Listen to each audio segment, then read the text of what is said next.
요한복음 14장 희생, 지식, 분별력 이 세 가지 주제에 대해서 살펴보겠습니다.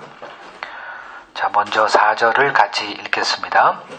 소가 없으면 구유는 깨끗하려니와 소의 힘으로 얻는 것이 많으니라.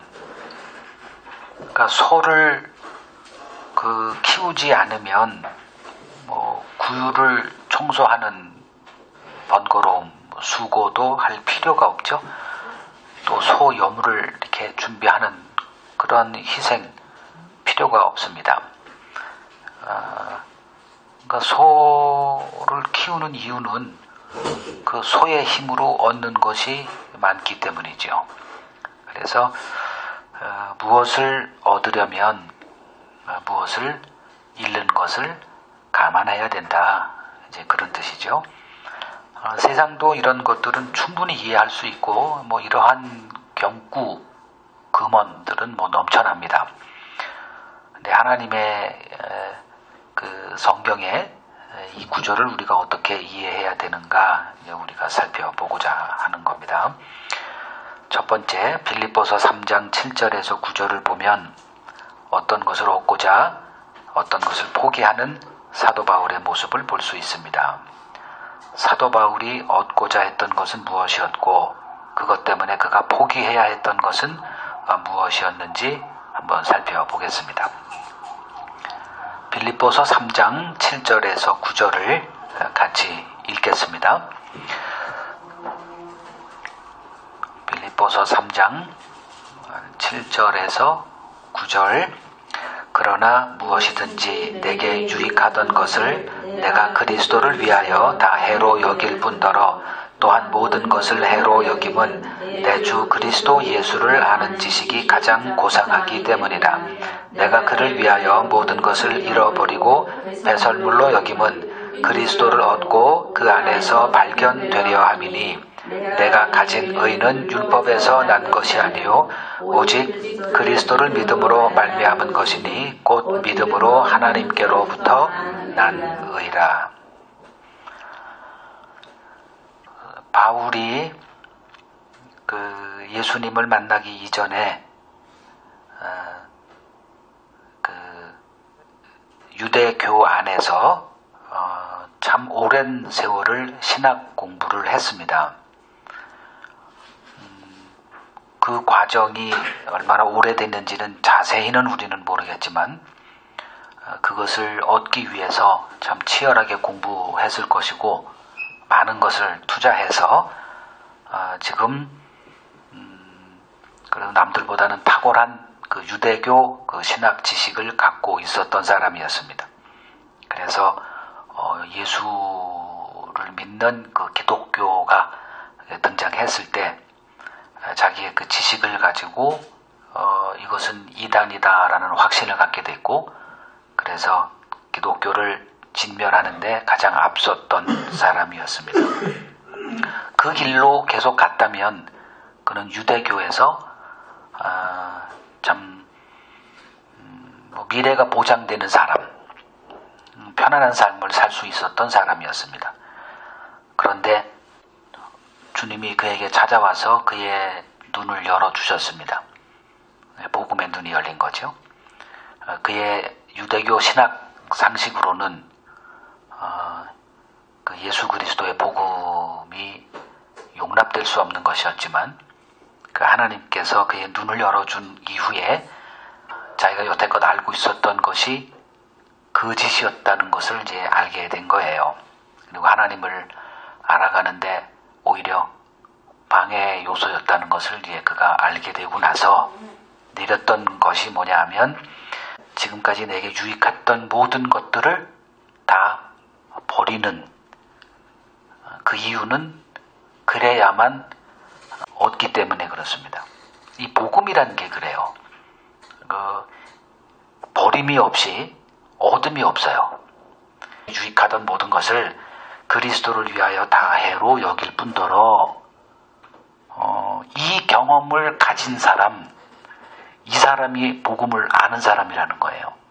그냥 난 복음을 아는데 실제 자기의 삶에 내게 유익했던 어떤 것, 것을 버리는 그 과정이 있었느냐? 이게 없으면 그냥 생각으로 되는 거예요. 그냥 안다 이렇게. 그 알은 생명과 관계없는 알미라는 거죠. 그래서 사도 바울이 자기 자랑하려고 써놓은 게 아니고 복음에 열린 사람의 실체의 삶은 이렇더라. 그걸 해주는 거거든요. 그래서 소가 없으면 구유는 깨끗하려니와 소의 힘으로 얻는 것이 많다. 얻는 것 얻으려면 잃는 게 있어. 이거 갈 수 있냐? 즉 그 능력이 너에게 나타나느냐? 그걸 묻고 있는 거거든요. 복음 지식에 눈이 열리지 않았다면 사도 바울의 삶의 고난은 물론 인생이라는 게 고난이지만 지금 그가 그리스도를 알았기 때문에 당하는 그런 고난은 필요가 없는 거죠. 그러나 편안할 수는 있었지만 그리스도를 아는 것으로 인해서 주어지는 생명과는 전혀 관계없이 그냥 평탄한 삶 살다가 하나님 좀 가르치고 신학도 좀 가르치다가 지옥으로 떨어지죠. 그럼 한 가지 더 구절을 보죠. 이거는 여러분들이 토의할 내용입니다. 디모데후서 2장 3절에서 4절을 보겠습니다. 디모데후서 2장 3절에서 4절 같이 읽겠습니다. 너는 그리스도 예수의 좋은 병사로 나와 함께 고난을 받으라. 병사로 복무하는 자는 자기 생활에 얽매이는 자가 하나도 없나니 이는 병사로 모집한 자를 기쁘게 하려 함이라. 자, 누구나 그리스도인이라면 그리스도의 좋은 일꾼이 되고자 하는 그 소망이 있게 마련입니다. 그렇다면 그리스도의 좋은 일꾼이 되기 위해서 치러야 할 대가는 무엇인가 한번 토의해 보시기 바랍니다. 좋은 병사, 그리스도의 좋은 병사가 되려면 뭐하라? 함께 고난을 받아 그거예요. 그러니까 자기도 그리스도의 좋은 일꾼 되려면 거기에 따른 희생하고 있어. 너도 희생해야 돼. 근데 그게 뭐냐? 4절에 병사로 복무하는 자는 자기 생활에 얽매이는 자가 하나도 없나니 이는 병사로 모집한 자를 기쁘게 하려 합니다. 예화를 군대 입대하는 거로 이렇게 했죠. 군대 입대하는데 요새는 스마트폰도 다 준다 그러더라고요. 그러나 그거는 이제 그 일과 끝나고 나서 하는 거고 일과 시간에 스마트폰 하는 사람은 직장에서도 민간인도 못해요. 마찬가지로 주님께서 우리를 제자로 삼으셨다면 우리를 신자로 불렀다면 그 부르심이 무엇인지 아는 자에게 이게 해당이 되는 얘기예요. 내가 신자가 됐다는 게 그냥 교회 다니는 거다. 그래서 죽으면 천국 가는 거다. 이거로 생각한다면 이런 얘기가 씨가 먹히겠어요? 주님이 나를 제자로 삼았다가 무엇인지를 알기 때문에 군사가 되는 거와 같은 이 비유가 그대로 와 닿는 거죠. 내가 이제 이 세상에서의 삶의 모든 우선순위는 일단 1순위는 주님을 기쁘게 하는 거구나. 이게 와 닿는 거죠.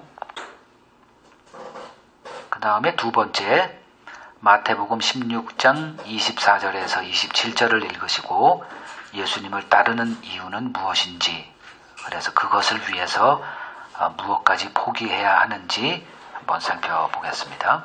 마태복음 16장 24절에서 27절 읽겠습니다. 이에 예수께서 제자들에게 이르시되 누구든지 나를 따라오려거든 자기를 부인하고 자기 십자가를 지고 나를 따를 것이니라. 누구든지 제 목숨을 구원하고자 하면 잃을 것이요 누구든지 나를 위하여 제 목숨을 잃으면 찾으리라. 사람이 만일 온 천하를 얻고도 제 목숨을 잃으면 무엇이 유익하리요? 사람이 무엇을 주고 제 목숨과 바꾸겠느냐? 인자가 아버지의 영광으로 그 천사들과 함께 오리니 그때에 각 사람이 행한 대로 갚으리라. 예수님을 따르는 이유는 다른 거 없어요. 생명입니다. 그러니까 이 땅에 속한 생명이 아니라 영원한 생명, 그게 이제 예수를 따르는 이유예요. 그게 무슨 의미인지를 이제 알아야 이 길 가는 거예요. 그러면 그것을 위해서 무엇을 포기해야 되는지 예수님이 말씀하셨죠. 뭘 포기하라는 거죠? 자기 목숨을 포기하라, 이 얘기는 무슨 얘기예요? 이 땅에서의 너희들의 삶을 다 내려놔. 이 일을 할 수 있는 사람이 누가 있어요? 우리의 삶을 어떻게 내려놔요? 말은 뭐 내려놓겠습니다 뭐 해도 말로 그치지 우리는 이건 못해요. 목사들 세계 뭐 여러분들은 목사 안 돼봤으니까 모르죠. 저는 목사가 돼봤거든요. 목사들의 세계 잘 알아요. 그 목사들의 세계에서 이런 얘기는 없어요. 그냥 설교 때나 하는 거죠. 막상 뭐 총회를 모이든 뭐를 모이든 다 자기 이권 다툼에 오히려 더해요. 두 번째, 잠언 14장 7절 읽겠습니다. 너는 미련한 자의 앞을 떠나라. 그 입술에 지식 있음을 보지 못함이니라. 그 미련한 자를 뭐라고 얘기하냐면 그 입술에 지식이 없는 자 이렇게 얘기하죠. 그러니까 말은 많아요. 근데 말은 많은데 이렇게 듣다 보면 다 들었던 얘기들이에요. 뻔한 얘기들. 근데 뭐가 없느냐? 지식이 없어요. 어떤 지식을 말하느냐가 이제 문제예요. 그래서 정확한 지식이 없는 사람을 이제 무모하다, 경솔하다 보통 이렇게 말하죠. 그러니까 알아도 확실하게 알고 이렇게 행해야 되는데 대충 아는 거예요. 대충 알기 때문에 나중에 뭐 어떤 일이 벌어지느냐, 집을 져놨는데 모래다 쌓았어요. 반석 위에 쌓는 거는 그 예전에 한번 뭐 교회를 이렇게 세우는 과정을 한번 봤는데 집안을 팠더니 그러니까 땅은 좋아요. 부지도 좋고 뭐 이렇게 입지가 좋아요. 그러니까 교회 성장이 될 만한 그걸 해놓고 땅을 팠더니 아유 웬걸 돌이에요 그냥. 이거는 비용이 몇 곱절로 들어간다는 거예요. 그걸 파야 되니까. 근데 그거 한번 파서 제대로 지면 튼튼한 거죠. 그러니까 이제 그런 걸 피해서 그냥 좀 뻔뻔한데 모래 좀 있는데 그런 건 굉장히 쉬워요. 비용도 많이 안 들어가고. 그러니까 집을 빨리빨리 짓고 저가로 이렇게 멋있게 질 수 있죠. 근데 나중에 이제 문제가 되는 거죠. 그러니까 바른 지식을 갖고 인생의 집을 쌓는 거는 번거로운 일이에요. 그냥 대충 이렇게 설교 듣고 으쌰으쌰 하고 뭘 이렇게 하면 된 것 같아요. 다 이제 그런 게 가는데, 자, 여기 질문 갑니다. 로마서 10장 2절에서 3절을 읽으시고 유대인들의 문제는 무엇이었는지 한번 보겠습니다. 로마서 10장 2절에서 3절 읽죠. 내가 증언하노니 그들이 하나님께 열심히 있으나 올바른 지식을 따른 것이 아니니라. 하나님의 의를 모르고 자기 의를 세우려고 힘써 하나님의 의에 복종하지 아니하였느니라. 자, 유대인들의 문제 사도 바울이 뭐라고 지적하죠? 지식이 없다는 거예요. 그러니까 열심은 있어요. 그러니까 열심이 있다라는 것은 나름대로 확신이 있으니까 열심이 나와요. 근데 그 확신, 그들의 종교적인 그 신앙의 확신이 과연 지식을 따른 거냐? 여기서 지식은 하나님을 아는 지식을 말합니다. 여러분 또 한번 토익거리 드릴게요. 이사야서 1장 11절에서 15절을 읽으시고 그 당시 이스라엘 백성들의 문제는 무엇이었는지 한번 이야기를 나눠보시기 바랍니다. 그 이사야 선지자도 이랬던 사람이에요. 근데 그 하나님께 선지자로 부름받고 나서 그 하나님을 아는 자가 된 거예요. 그 하나님을 알았을 때 드러난 것은 인간이 의를 행할 수 없다라는 것을 이제 눈이 열린 거예요. 복음을 알았다는 건 그걸 말하는 거거든요. 근데 지금 이 사람들이 어떤 식으로 이렇게 신앙생활을 했냐 하면 하나님은 관심도 없는 거. 근데 이 사람들은 그게 하나님의 관심사인 줄 알고 하고 있어요. 그래서 서로가 이제 다른 걸 보고 있는 거죠.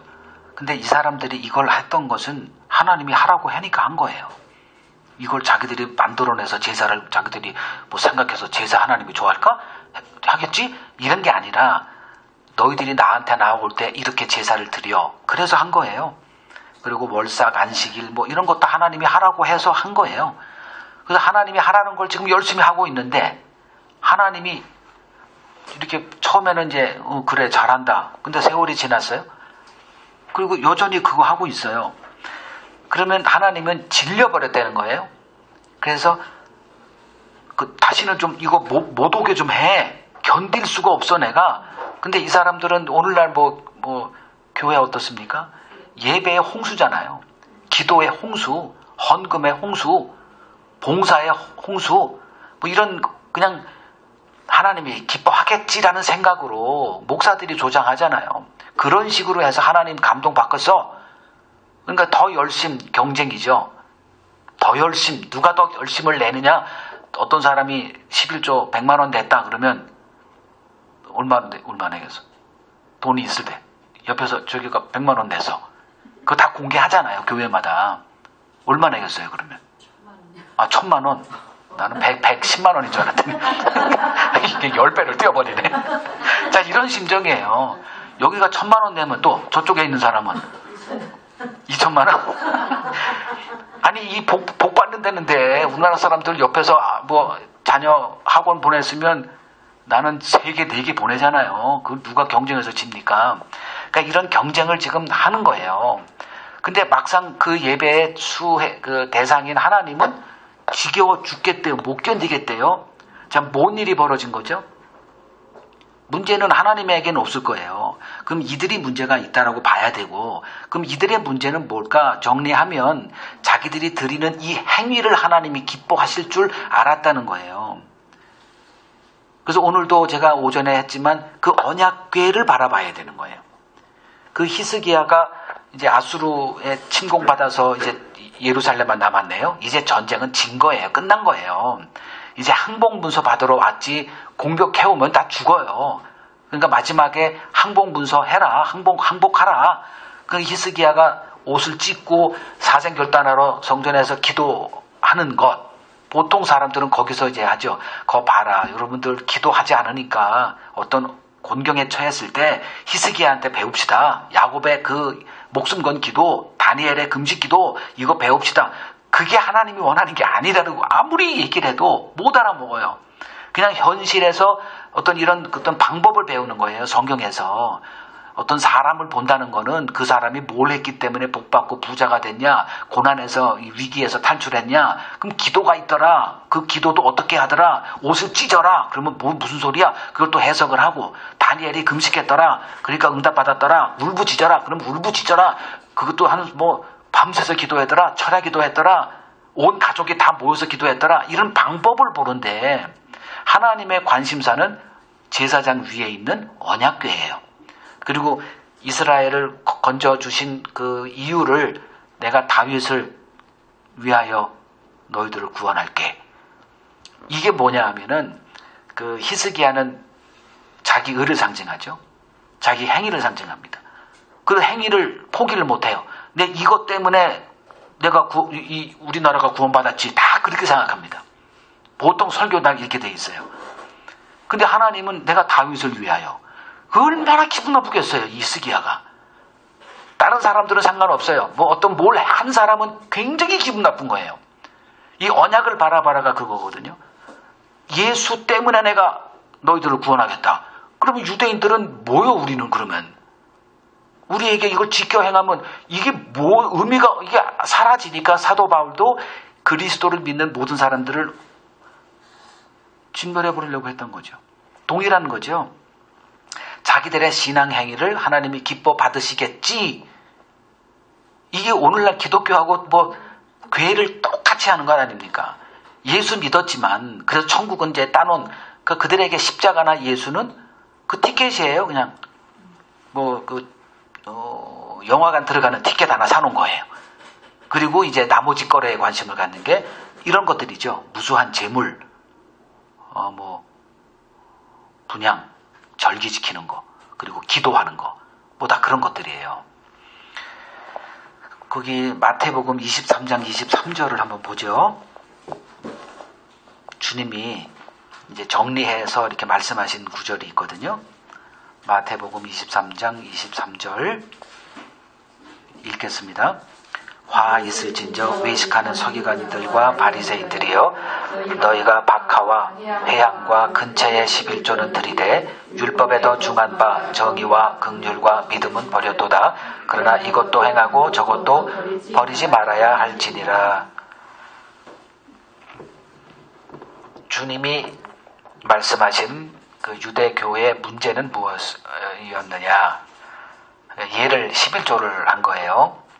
박하와 회향과 근처의 11조. 이거는 그냥 어떤 채소라고 합니다. 그러면은 소득의 11조, 10의 1조를 드려라. 그랬으니까 이제 뭐 박하를 내가 재배를 했어요. 그리고 고추 한 근을 했다. 그러면 거기에 11조를 이렇게 냈다는 거예요. 시금치 뭐 한 근을 내가 수확을 했다. 그러면 거기서 그 소득의 11조 이런 걸 다 했다는 거예요.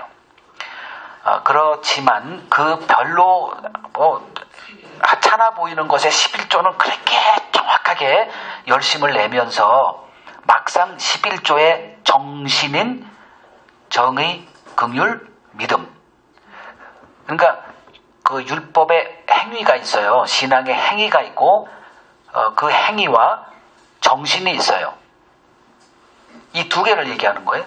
정신은 온데간데 없어. 즉 하나님이 11조를 제정해서 이걸 좀 해라라고 한 하나님의 의도는 온데간데 없고, 하라고 한 그 껍데기만 열심히 하는 게 아까 우리가 읽었던 이사야서 1장의 그 모습이고, 유대인들 전체가 다 사도 바울이 얘기했던 하나님께 열심은 있으나 올바른 지식을 따르지 않았다. 그래서 하나님의 의를 힘써 배척했다. 이제 이런 길로 간 거죠. 그래서 그 결과물이 예수님의 십자가였고요. 이것도 행하고 저것도 버리지 말라. 이게 오늘날 한국교회가 11조를 붙들고 있는 근거 구절이거든요. 이게 무슨 말일까요? 이것도 행하고 저것도 버리지 말라. 이것은 뭐고 저것은 뭐죠? 이것과 저것. 11조라고 하는 율법, 그 조항, 규례, 뭐 전통이면 전통, 저것은 정신이죠. 네, 율법 정신, 11조의 그 정신. 그러면 지금 율법을 그러면 11조를 행하라는 겁니까? 말라는 거예요. 그러면 예수님이 오신 의도가 뭐죠? 처음에 예수님이 이 땅에 오셔서 제일 먼저 하신 일이 율법을 완전하게, 율법을 폐하러 온 줄로 생각하지 마. 난 율법을 완전하게 하러 왔어. 그 율법을 완전하게 하러 왔기 때문에 율법의 정죄를 받게 한다는 거죠. 근데 유대인들은 그 율법의 정죄를 피하기 위해서 율법을 인간의 수준으로 해서 우리는 11조도 드리고 있고, 뭐 또 안식을 지키고 있고, 또 뭐 살인하지 마, 살인 안 하고 있고, 이렇게 생각했다는 거죠. 그래서 율법을 완전하게 하러 왔다는 얘기는 다 율법의 정죄를 받게끔 하기 위해서 왔다, 이 소리예요. 그래서 그 율법에, 그러니까 11조도 그 율법에 포함되어 있는 거니까 그 율법 아래서 지금 행하는 것도 포기 마라, 이 소리가 다 포함되어 있는 거예요. 그러니까 율법의 그 11조는 얘기해라 말아라 해야 되는 거죠. 율법에 11조가 있다는 거, 이거 얘기해야 되는 게 11조를 얘기해야 되는 게 아니에요. 율법을 지금 얘기하고자 한 예가 지금 11조가 등장한 거니까. 그 11조도 얘기를 해야 돼요. 11조가 뭔지 가르쳐야 되고요. 근데 그렇게 살고 있냐라는 정신을 또 들고 파서 결국은 우리는 11조를 내고는 있지만 정작 주님이 원하시는 11조는 못하고 있구나를 가르쳐 줘야 되는 거죠. 이거 이해되셨죠? 12절을 보겠습니다. 1절, 어떤 길은 사람이 보기에 바르나 필경은 사망의 길이니라. 자, 사망의 길이지만 어떤 사람들의 눈에는 그 길이 생명의 길로 보이기도 하죠. 그 이유는 분별할 수 있는 기준이 그들에게 주어져 있지 않기 때문입니다. 그래서 성경에 대한 바른 지식을 갖고 있어야 하는 이유입니다. 성경을 제대로 모르면 엉뚱한 분별 기준을 갖고 이렇게 판별해요. 그러니까 그 좁은 길 하나만 있으면 분별할 이유 없죠. 근데 좁은 길과 또 다른 길이 놓여 있기 때문에 분별하라는 거예요. 우리 앞에 항상 선택을 해야 되는 거예요. 이 길 가냐, 저 길 가느냐. 그 중심에 뭐가 있느냐? 바른 지식으로 인한 분별력, 이거죠. 자, 마태복음 7장 13절, 14절을 읽으시고 신자는 어떤 길을 가는 자들인지 한번 보겠습니다. 마태복음 7장 13절에서 14절 읽겠습니다. 좁은 문으로 들어가라. 멸망으로 인도하는 문은 크고 그 길이 넓어 그리로 들어가는 자가 많고 생명으로 인도하는 문은 좁고 길이 협착하여 찾는 자가 적음이라. 뭐 넓은 길 하나만 있다거나 좁은 길 하나만 있으면 이렇게 선택하고 하는 수고가 필요 없어요. 근데 두 개가 있는 거예요. 좁은 문이 있고 넓은 문이 있어요. 그 결과가 이제 극명하게 다르기 때문에 분별을 해야 된다는 거죠. 그러니까 좁은 문, 좁은 길, 뭐 넓은 문, 넓은 길. 그럼 신자는 어떤 길을 가야 되느냐? 좁은 길을 들어가래요. 그래야만 생명이 주어진대요. 근데 좁은 문, 좁은 길은 사람들이 안 간대요. 이게 문제예요. 그래서 사람들이 선택을 딱 할 때 사람들은 이제 나름대로 자기들이 배운 기준이 있어서 이렇게 가는데 어떤 길을 택하느냐? 넓은 길 택해요. 넓은 길을 택한다는 게 무슨 말이죠? 여기 다 써 있어요. 13절 끝에 많은 사람들이 가는 길. 우리가 음식점을 선택할 때 뭐로 선택을 해요?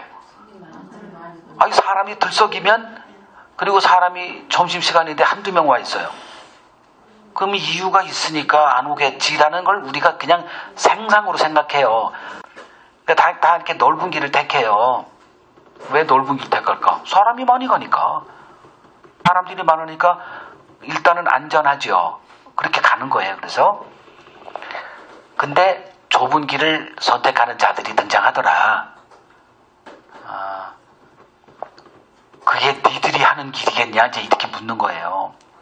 그 길을 니들이 지금 걷고 있다면 그 길을 가게 한 자가 있다라는 거죠. 지금 그걸 얘기하고 있는 거죠. 두 번째, 마태복음 7장 15절을 읽으시고 사람들이 거짓 선지자들에게 미혹되는 이유는 무엇인가요? 한번 보겠습니다. 마태복음 7장 15절을 읽죠. 거짓 선지자들을 삼가라. 양의 옷을 입고 너희에게 나아오나 속에는 노략질하는 일이다. 그 거짓 선지자들, 뭐 구약의 예화가 너무 많으니까 대부분 사람들의 마음을 사로잡았던 사람들은 언제나 거짓 선지자들이었습니다.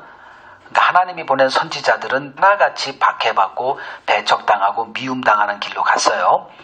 그러면 사람들이 왜 거짓 선지자들에게 미혹될까? 여기 15절에 뭐라고 되어 있죠? 무엇 때문에? 양의 옷을 입고 있기 때문에. 양의 옷이라는 게 전에도 뭐 계속 말씀을 드렸기 때문에 바로 말씀드리죠. 경건의 옷입니다.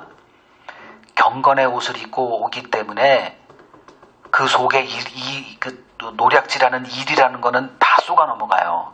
아니, 성경을 많이 읽었대는데, 새벽기도 빠지지 않고 나왔대는데, 거짓말하지 않고 착하게 살았대는데, 윤리도덕으로 흠이 없대는데, 뭐 이러면 그분 설교 듣죠? 거짓 선지자들은 뭘 입고 오더라? 경건의 옷을 입는 일에 초비상을 걸고 하더라. 그래야 뭘 얻으니까? 성도들의 신뢰를 얻으니까. 사도행전 17장 11절을 읽으시고 베레아 사람들이 다른 지역 사람들과 다른 점은 무엇이었는가 보겠습니다. 사도행전 17장 11절 읽겠습니다. 베레아에 있는 사람들은 데살로니가에 있는 사람들보다 더 너그러워 간절한 마음으로 말씀을 받고 이것이 그러한가 하여 날마다 성경을 상고함으로. 베레아 사람들은 일단 바울이 누군지는 모르지만 그의 말을 들어요. 그냥 뭐 처음부터 안 들어 이게 아니에요. 그러니까 듣습니다. 말을 들어요. 간절한 마음으로 들어요. 그리고 나서 하는 일이 뭐냐 하면 집으로 돌아가서 바울이 얘기했다라고 하는 것이 성경에서 있는 거냐 확인했다는 거죠.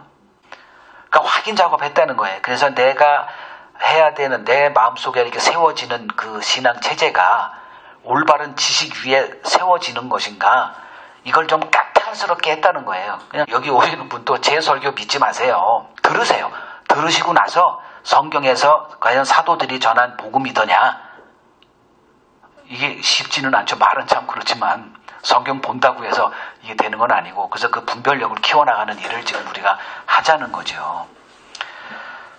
이걸 알았기 때문에 그냥 전통으로 나는 기독교인 한번 태어나면 죽을 때까지 기독교인 뭐 이렇게 교회를 죽어도 안 떠나니까 그런 일을 하지 마시고 과연 하나님의 뜻 안에 내가 서 있는지 이 작업을 해야만 된다는 것입니다. 오늘 여기까지 하겠습니다.